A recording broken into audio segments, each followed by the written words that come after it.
Die Nachricht schlug ein wie ein Blitz im Hangar. Der Microsoft Flight Simulator landet auf PlayStation 5. Nach Jahren exklusiver Flüge auf Xbox und PC öffnet sich der Himmel nun auch für die Sony-Community und das ist mehr als nur ein weiterer Port. Der jüngste Developer-Livestream hat einige Themen aufgewirbelt und in diesem Video geht's genau darum. Wir schauen uns alle neuen Informationen seit dem 8.10.2025 an, direkt aus dem Devstream und den Statements von Jörg Neumann und Asobo. Was wurde bestätigt, was bleibt offen und was bedeutet das für alle, die bald auf der PlayStation 5 in die virtuelle Fliegerei starten wollen? Und ein weiteres spannendes Thema: In der Nacht vom 8. auf den 9.10.2025 wurden erste Einladungen zur Beta versendet. Und da ich eine Einladung erhalten habe, kann ich euch auch davon ganz aktuell berichten. Und damit hallo und herzlich willkommen hier auf meinem Kanal. Mein Name ist Andi, schön, dass du da bist. Wir beginnen mit den Inhalten des Developer-Livestreams, der rund um den PlayStation 5 Release einen eigenen Part hatte. Wer den Schwerpunkt auf die neuesten Informationen rund um die Beta legt, dieses Video hat entsprechende Kapitelmarken und man kann direkt bei Bedarf dorthin springen. Jörg Neumann erklärte, dass der Simulator auf PlayStation direkt mit Sim Update 4 startet, also der dann aktuellsten Version mit allen Verbesserungen, die Asobo bis dahin integriert hat. Dazu zählen neue Multithreading-Strukturen, überarbeitete Frametimes, die neue Nachtbeleuchtung und beispielsweise auch verbesserte Flugzeugmodelle. Unter der Haube wurde kräftig geschraubt. Das Rendern wurde auf Sonys Architektur optimiert, die RAM-Verwaltung neu konzipiert und ein eigener Datenstream-Layer für Terrain, Live-Wetter und Traffic entwickelt. Alles mit dem Ziel: schnellere Ladezeiten, stabilere Bildraten und deutlich weniger Streaming-Ruckler. Auf mein letztes Video rund um das Thema PlayStation und Microsoft Flight Simulator 2024 gab es zahlreiches Feedback. Vielen Dank dafür an dieser Stelle. Es kristallisierten sich dabei genau die Punkte heraus, die nun auch im Entwickler-Livestream erwähnt wurden, und so kommen wir direkt zu einem der wichtigsten. Crossplay. Wird dies möglich sein? Die ernüchternde Antwort: Crossplay zwischen PS5, Xbox und PC wird nicht unterstützt. Technisch nachvollziehbar, ja, aber strategisch ein verschenkter Aufwindmoment. Denn Microsoft und Asobo hatten die seltene Gelegenheit, die virtuelle Fliegerei wirklich plattformübergreifend zu vereinen. Ein gemeinsamer Himmel, egal ob PC, Xbox oder PlayStation. Eine Community, die nicht durch Hardware, sondern durch Leidenschaft verbunden ist. Doch stattdessen bleibt PlayStation für sich und fliegt auf Sonys Servern, Xbox und PC gemeinsam auf Microsofts Cloud. Getrennte Accounts, getrennte Multiplayer-Sitzungen, getrennte Events. Neumann erklärte im Stream, dass Datenschutz und technische Hürden die Integration verhindern. Aber genau das zeigt das Kernproblem. Meiner Meinung nach wird hier Potenzial geopfert, wo Vision gefragt wäre. Man stelle sich vor, ein globaler Multiplayer-Himmel, in dem sich PC, Xbox und PS5-Piloten begegnen, dieselben Events, dieselben Rennen, dieselbe Welt. Ein verbindendes Erlebnis, wie es kaum ein anderes Spiel bieten könnte. Stattdessen entstehen jetzt wieder getrennte Communities. Das fühlt sich an, als würde man verschiedene Kontrolltürme aufstellen, die alle denselben Himmel beobachten, aber nie miteinander sprechen. Die Versionen mögen technisch dann hoffentlich sauber fliegen, aber der Traum eines gemeinsamen Himmels bleibt am Boden. Aufgrund der regelmäßigen Community-Events hier bei mir auf dem Kanal war mir dieser Punkt besonders wichtig und ich bin deshalb etwas ausführlicher darauf eingegangen. Bitte seht's mir nach. Ich hatte hier ganz einfach die vielleicht etwas naive Hoffnung, dass wir zukünftig alle gemeinsam fliegen können, egal auf welcher Plattform wir unterwegs sind. Kommen wir zum zweiten Punkt, der im Livestream fast etwas beiläufig behandelt wurde, aber enorme Auswirkungen hat. Die Peripherie. Offiziell heißt es, man weiß von einer PS5-Unterstützung des Thrustmaster T-Flight HOTAS 4, der in 2020 erschienen ist. Und naja, das war's. Kein Yoke, keine Quadranten, kein echtes Setup und auch keine ergänzenden Worte zur Unterstützung von Maus und Tastatur. Das bedeutet, wer auf der PS5 fliegt, wird zu Release im Grunde keine Auswahl haben. Klar, laut Asobo stehen Hersteller in der Zertifizierung. Aber das ist nichts Neues, das hören wir seit Monaten auch von anderen Plattformen und bis das tatsächlich marktreif ist, wird 2026 längst Realität sein. Wenn man den PS5-Release als neue Ära der Flugsimulation bewirbt, dann braucht es auch ein Cockpit, das diesem Anspruch gerecht wird. Mein Austausch mit Herstellern hat gezeigt, dass sie vom PS5-Release ebenso überrascht wurden wie die Drittentwickler von Zusatzinhalten und letztlich wir Piloten. Und das ist dann meiner Meinung nach schlichtweg eine Fehlplanung in der Vorbereitung auf den Landeanflug auf eine neue Plattform. Ein weiterer Punkt war der Marketplace und auch hier bleibt es leider kritisch. Denn was im Stream noch diplomatisch klang, hat klare Konsequenzen. Zum Launch enthält die PS5-Version ausschließlich First-Party-Inhalte, also Flugzeuge und Szenerien, die direkt von Microsoft und Asobo stammen. Third-Party-Add-ons, also die Inhalte, die den Simulator auf PC und Xbox erst so richtig lebendig machen, sollen frühestens ab Frühjahr 2026 folgen. Was bedeutet das konkret? Wer auf PS5 startet, bekommt eine Basisversion, während auf PC und Xbox längst hunderte Erweiterungen verfügbar sind. Beispielsweise Helikopter von Cohen Simulation, Fluggeräte von FS Reborn oder Inhalte von OrbX, Parallel 42 oder Marmo Design, um nur ein paar wenige zu nennen. Und wer jetzt denkt, na gut, dann warte ich einfach ein paar Wochen, ist doch kein Problem. Wir sprechen hier von Monaten, vielleicht von über einem Jahr, bis der PS5 In-Sim Marketplace den Umfang erreicht, der beispielsweise auf Xbox schon heute selbstverständlich ist. Und warum ist das so? Weil jedes einzelne Add-on durch Sonys eigene Zertifizierungsprozesse muss. Technisch, rechtlich und inhaltlich. Und das dauert. Teilweise Monate pro Produkt, was man auch jetzt schon vom In-Sim Marketplace her kennt. Kombiniert man das mit den über 500 aktiven Marketplace-Partnern, kann man sich ausrechnen, wie langsam dieser Hangar gefüllt wird. Das Problem ist hier nicht der Qualitätsanspruch, der muss selbstverständlich gesichert sein. Das Problem ist der Rückstand, den man damit aufbaut. Denn während PC- und Xbox-Spieler neue Add-ons im Wochentakt bekommen, startet die PS5-Community quasi im Leerlauf. Und das kann dann schon frustrierend sein, denn der Simulator lebt von Vielfalt, nicht von Wartezeiten. Also ihr seht schon, bisher sorgt keine der Antworten auf die gestellten Fragen für große Freudensprünge. Und versprochen, gleich wird es dann auch positiver. Allerdings haben wir noch einen Punkt, der dann auch leider etwas kritisch zu betrachten ist. Und da müssen wir jetzt leider noch durch, denn ich werde hier bestimmt nichts schönreden. Es geht um das Thema gekaufte Inhalte, also Fluggeräte, Airports, Szenerien und alles, was es eben am In-Sim Marketplace so gibt. Denn diese sind plattformspezifisch. Was bedeutet das? Wenn du dir zum Beispiel auf deiner Xbox dein Lieblingsflugzeug kaufst, und wir sprechen hier natürlich vom In-Sim Marketplace und nicht von externen Seiten, dann kannst du diesen Inhalt auch auf dem PC verwenden und umgekehrt, sofern er für Xbox verfügbar ist. Willst du ihn auf PlayStation verwenden, musst du ihn dir erneut kaufen. Und wenn du dir diesen Zusatzinhalt am In-Sim Marktplatz auf PlayStation gekauft hast, dann kannst du ihn nur dort verwenden und auf keiner anderen Plattform. Keine gemeinsame Lizenz, kein Cross-Store. Der Grund hierfür liegt in den getrennten Marketplace-Systemen von Microsoft und Sony. Jede Plattform ist eine eigene Verkaufswelt mit eigenen Verträgen und eigenem Abrechnungssystem. Das klingt maximal nach Buchhaltung und fühlt sich einfach unfair an. Denn wer auf mehreren Plattformen fliegt, zahlt mehrfach für denselben virtuellen Inhalt. Das fühlt sich nicht wie eine Community an, sondern wie mehrere Kassen am gleichen Check-in.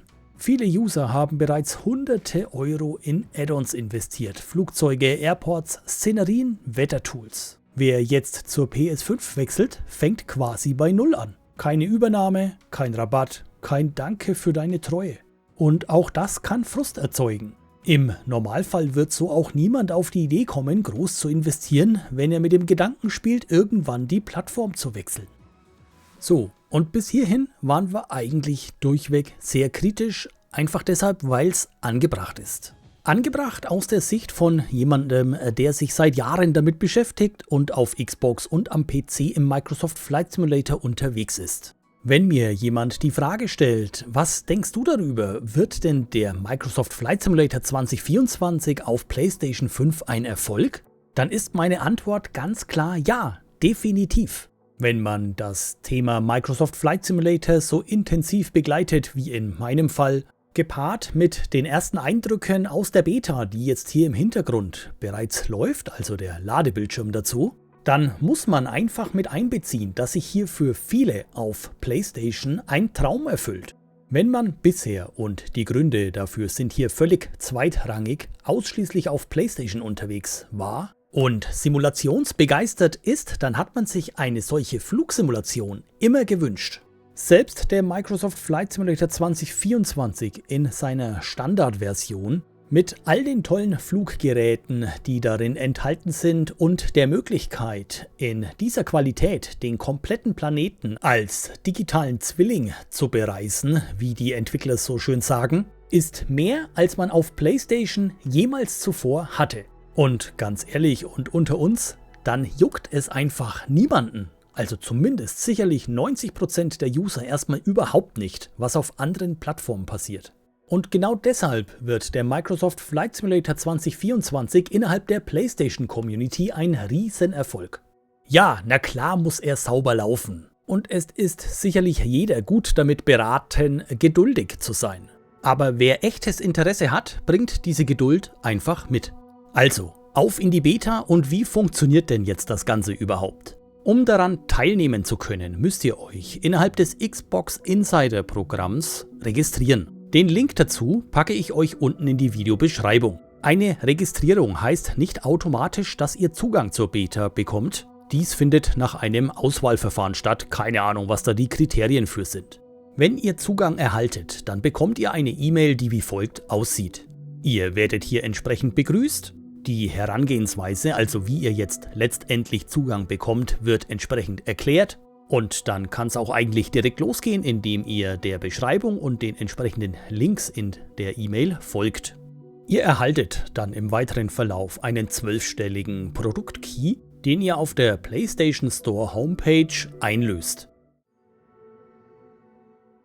Im Anschluss startet ihr eure PlayStation, in meinem Fall ist das die PlayStation 5 Pro, steuert dort die Spielebibliothek an, um nun unter Deine Sammlung die Beta des Microsoft Flight Simulator 2024 zu finden. Das Ganze wird per Klick installiert und hinterlässt auf eurer Festplatte einen Speicherplatz von 26,98 GB in der Version 1.006.012 zum Zeitpunkt der Erstellung dieses Videos.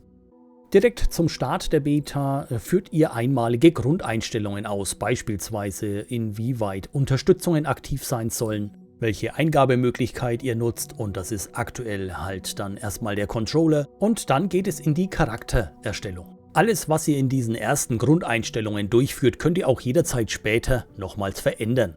Und dann befinden wir uns hier jetzt im Hauptmenü. Für jemanden, der sich bereits auf anderen Plattformen damit beschäftigt hat, fällt die Orientierung leicht, denn alles ist identisch. Ein Marktplatz ist hier freilich noch nicht verfügbar und unter Meine Bibliothek ist selbstverständlich auch nichts zu finden, was ich auf anderen Plattformen erworben bzw. installiert oder dergleichen habe. In der Beta sind alle Basisinhalte enthalten. Es lassen sich aktuell noch keine Inhalte installieren, alles wird gestreamt. In den Einstellungen möchte ich hier nur auf ein paar wenige Details eingehen, denn sonst würde das den Rahmen hier sprengen. Auf meinem Kanal gibt es jede Menge Videos zum Microsoft Flight Simulator 2024, die bei Bedarf und da die Versionen inhaltsgleich sind, jederzeit als Hilfestellung hinzugezogen werden können. Der Rolling Cache ist innerhalb der Beta auf PlayStation 5 aktuell nicht veränderbar. Wir arbeiten hier also dauerhaft mit 16 GB, was aber für eine Beta auch erstmal ausreichend ist. Lasst euch hier von der ausgesprochenen Warnung nicht irritieren, denn diese ist offensichtlich aktuell nur ein Platzhalter. Verfügbaren Speicherplatz hätte ich hier aktuell mehr als genug. Auf die Steuerungsoptionen gehe ich gleich noch etwas näher ein, denn wir wechseln hier jetzt erstmal auf den freien Flug. Und auch hier ist die Bedienung so, wie man sie kennt. Jemand, der jetzt neu einsteigt, muss sich freilich erstmal ein bisschen orientieren. Was hier bereits uneingeschränkt funktioniert, ist die Bedienung des EFBs mit dem Controller. Eine Verknüpfung zum Flight Planner beispielsweise gibt es jedoch noch nicht. Es war mir zum Zeitpunkt der Erstellung dieses Videos nicht möglich, Flugpläne, die ich dort erstellt habe, hier zu nutzen.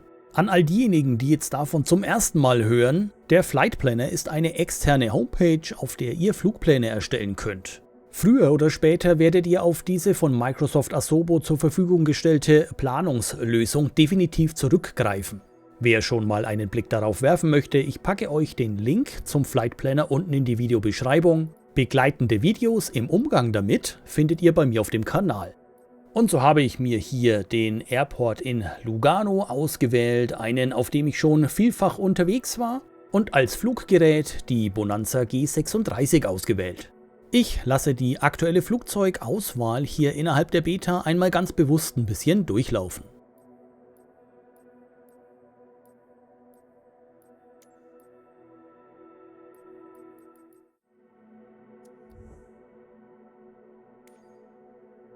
Nach der Auswahl ändern wir hier einmal über Konfigurieren noch die Identifizierung ab, denn hier können wir unter dem Punkt Kennzeichen das abändern, was später außen auf unserem Flugzeug angedruckt ist. Das muss man im Endeffekt einmal machen und es ist dann auf allen Flugzeugen entsprechend hinterlegt. Naja, und dann würde ich sagen, geht's jetzt hier einfach mal los.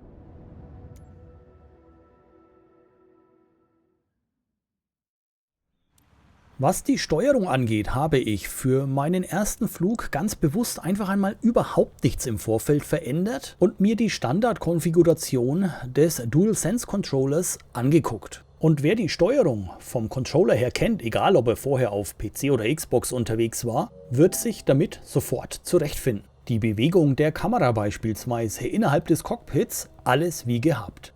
Flaps setzen, ein- und aussteigen, herumlaufen, die Flugsteuerung an sich, alles gleich. Und damit auch alles gleich gut, denn ich persönlich finde die Controllersteuerung auf Konsole absolut gelungen. Klar, wer später mehr möchte, denn es ist ein absoluter Mehrwert, ein Fluggerät mit dafür vorgesehener Peripherie zu steuern, der muss sich gedulden, bis die Hardware-Hersteller entsprechend abliefern. Aber für den Beginn und um den Microsoft Flight Simulator auf PlayStation 5 erstmalig zu erleben, reicht die Controllersteuerung meiner Meinung nach völlig aus.